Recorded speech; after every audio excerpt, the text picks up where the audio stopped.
老大黄世木85而已，邱德元82，罗汉章80。真是人生70才开始。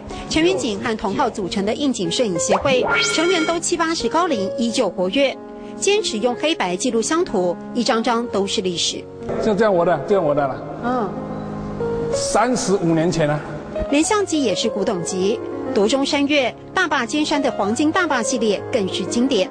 总是众人下山我独行，陈远景不追日出而拍日落，是为了对家乡的靠山致敬。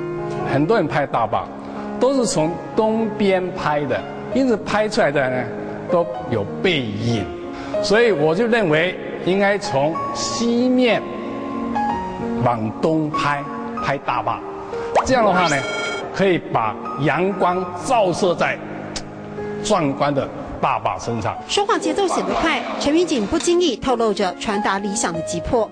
这么多年下来，拍人之外，其实要拍的是一种现象，反映态度跟心思，对不对？这么多年下来，有吗？可以感受，有什么感想？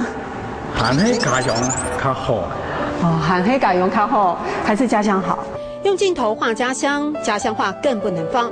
有感于直译式华语客家话盛行，陈远景自掏腰包出版图像书，要纠正积非成是。这可以照翻客家话叫散普用。散普用，但是一般人讲贵也拔。贵也拔。这个比较正统。对。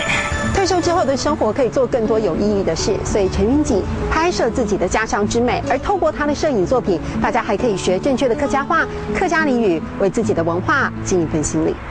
有嘛给感想，喊黑家用较好。有嘛给感想，喊黑家用较好。